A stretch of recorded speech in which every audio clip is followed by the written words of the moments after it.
Hey everybody, I am Pastor Terry Roberts from Faith Christian Family Church in Warrenton and Wentzville, Missouri. And I just wanted to do some real short teaching, some abbreviated teaching on be healthy, how to be healthy in your Christian life as a leader, as a pastor, as a church. I often go to pastors' seminars and they usually ask me to teach on health, spiritual and emotional health, especially for pastors. And the reason that's important is because oftentimes people focus on their spiritual health like they're fighting a demon. And, I believe that there are forces of darkness, and I believe there are a lot of problems that cause you problems in life and in ministry. But usually the real issue that people are facing is emotional situations and things internally. They don't know how to stay healthy, to kind of flush their system, and to just live transparently before God. And I remember a time when I asked a very well-known minister how he stayed healthy in the ministry. And that was, if I mention the name, most of you know who it is. And that was years ago when I first got in the ministry. And he kind of nervously laughed it off. And he didn't give me a good answer because he didn't have a good answer. And he actually fell later into sin. He fell into adultery and had some real chaos in his life.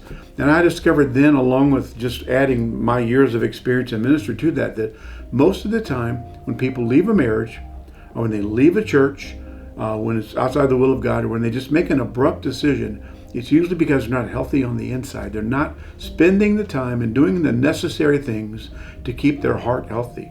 I wrote an entire book that's available on the healthy spiritual Christian life, the healthy Christian life, how to address doctrine. The Bible talks about healthy doctrine. Paul told Timothy to have healthy doctrine. And so health is a big subject. It goes way beyond the physical needs that you have.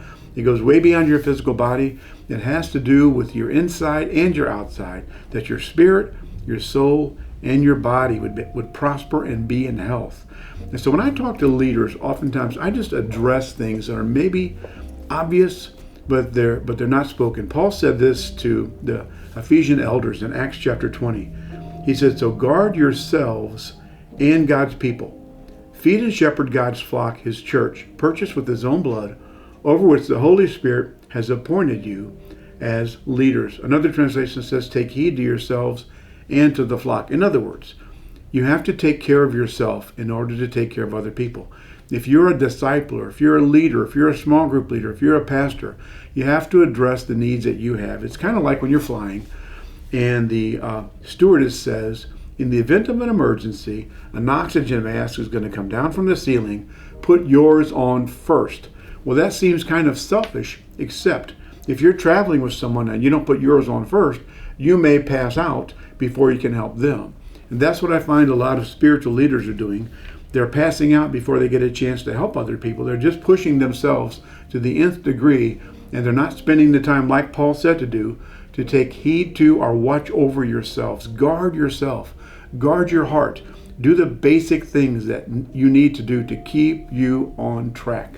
And the first thing, of course, I'm assuming you're going to do the things from healthy spiritual life, which are our healthy Christian life, which are read the Bible, pray, spend time with God, be in accountable relationships. I'm assuming those basic Christian disciplines. Maybe I shouldn't assume those, but that's the foundation. Your relationship with God is the foundation for everything else. You have to stay connected with Him. It says that Jesus appointed 12 that they might be with Him, and He sent them out to preach. And so being with Him is the first step. Then your ministry comes next. And it's interesting, in the book of Acts, it says they took note of these guys that they were uneducated, they were unschooled, but they had been with Jesus. So I jokingly say a BWJ is better than a PhD. They've been with Jesus.